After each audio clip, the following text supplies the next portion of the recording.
The Lord be with you. And with your spirit. A reading from the Holy Gospel according to St. Luke. Glory to you, O Lord. The angel Gabriel was sent from God to a town of Galilee called Nazareth, to a virgin betrothed to a man named Joseph of the house of David. And the virgin's name was Mary. And coming to her, he said, "Hail, full of grace, the Lord is with you." But she was greatly troubled at what was said, and pondered what sort of greeting this might be. Then the angel said to her, "Do not be afraid, Mary, for you have found favor with God. Behold, you will conceive in your womb and bear a son, and you shall name him Jesus. He will be great and will be called Son of the Most High, and the Lord God will give him the throne of David his father, and he will rule over the house of Jacob forever. And of his kingdom there will be no end." But Mary said to the angel, "How can this be, since I have no relations with a man?" And the angel said to her in reply, "The Holy Spirit will come upon you, and the power of the Most High will overshadow you. Therefore the child to be born will be called Holy, the Son of God. And behold, Elizabeth, your relative, has also conceived a son in her old age. And this is the 6th month for her who was called barren. For nothing will be impossible for God." Mary said, "Behold, I am the handmaid of the Lord. May it be done to me according to your word." Then the angel departed from her. The Gospel of the Lord. Praise to you, Lord Jesus Christ. Magandang umaga sa inyong lahat, mga kapatid, gayon din ng mga kapatid natin na nasa kanilang mga tahanan, kasama natin sa pamamagitan ng Facebook Live.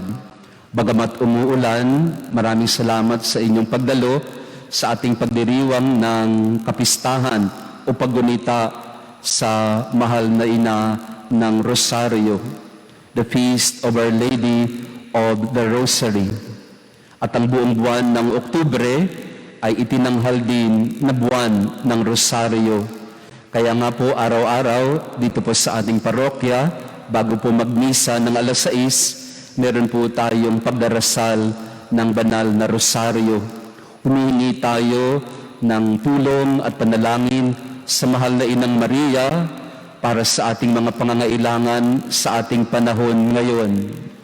Ito pong kapistahan ngayon ng Our Lady of the Rosary ay napakahaba ng kasaysayan at magandang pagkakataon po ito para balikan ang kasaysayan ng kapistahang ito.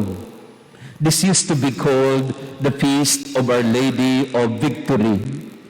Ang kapistahan ng Rosario o Ina ng Banal ng Santo Rosario ay tinawag din dati na kapistahan ng Ina ng Our Lady of Victories, sapagkat nagmula ito sa isang pagkapanalo ng mga Kristiyano laban sa mga kalaban noong unang panahon.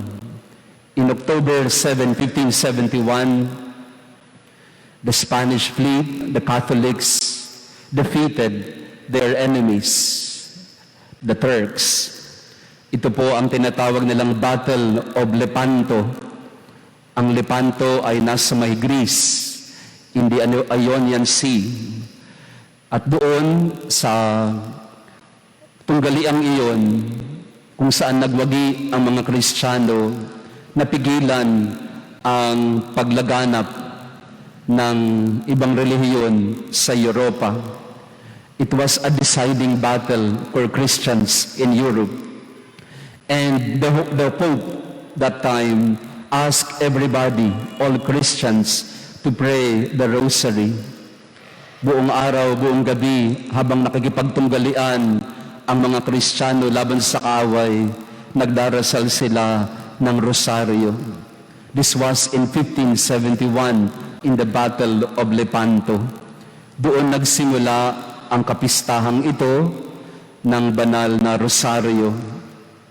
Dito naman sa Pilipinas, noong 1646, ay nagkaroon naman ng tunggalian din ng mga Kristiyano at ang mga kaaway o kalaban na noon ay sinisikap na pumasok sa Pilipinas.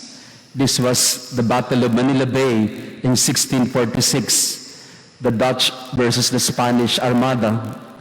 So yung tunggaliang ito ay nangyari ng October 4, 1646, kung saan nagwagi din ang mga Kristiyano. At doon din hiningi ng Arsobispo ng Maynila na magdasal ang lahat ng banal na rosaryo. Kaya kung titinan ninyo ang kasaysayan ng kapistahang ito, medyo hindi kagandahan ang sitwasyon o konteksto, sabagat ito'y puro mga giyera, puro madugong tunggalian ng mga Kristiyano laban sa mga kaaway. Maaaring sa panahon natin ngayon ay hindi na akma ang ganitong paglalarawan, na kaya ipinagdiriwang ang kapistahan kasi meron tayong natalo. Kaya nga pinalitan ang Our Lady of Victory ng Our Lady of the Rosary para ipakita sa atin na tayo ay iisang bayan na naghahangad ng kapayapaan at nagsisikap na makipag-ugnayan sa Diyos at sa isa't isa ng may pagmamahalan. So now, the rosary is a weapon, but not to defeat the enemy in terms of violence and by the sword.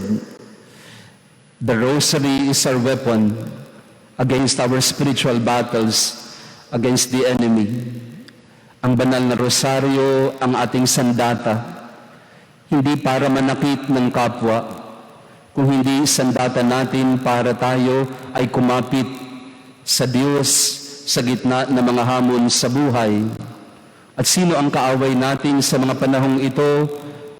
Ang puwersa ng kadiliman, ang mga maling nangyayari, ang mga hindi makatarungang mga pangyayari sa ating panahon ngayon.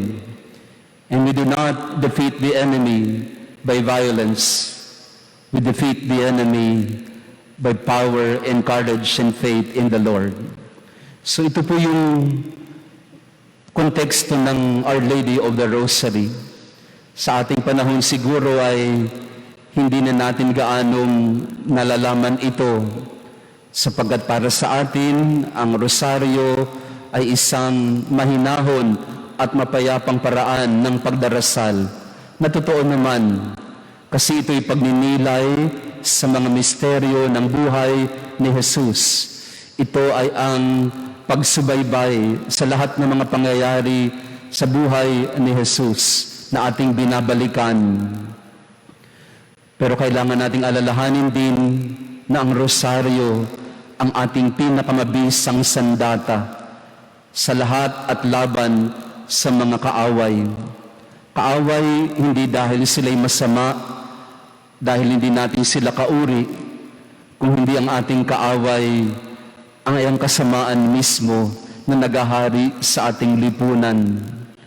Pagdasal natin sa misang ito na sa panalangin ng mahal na Inang Maria, maging matatag tayo sa gitna ng mga pagsubok, sa gitna ng mga tukso sa buhay, sa gitna ng mga panganib, tayo ay manatiling kumakapit sa pinakamabisang sandata ng isang Kristiyano, ang pagkapit kay Jesus. Ang pagkapit sa mga misteryo ng buhay ni Jesus na nagbibigay ng pag-asa at kaligtasan.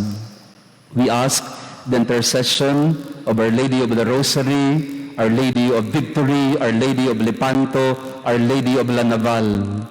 Iisa lamang ang ating hinihingi. Bigyan mo kami ng proteksyon sa lahat ng mga masama at tulungan kami sa aming pakikihamok sa mga hamon ng buhay at bigyan mo kami ng katatagan para mas lalong kumapit sa iyong anak na si Jesus na aming Panginoon at tagapagligtas.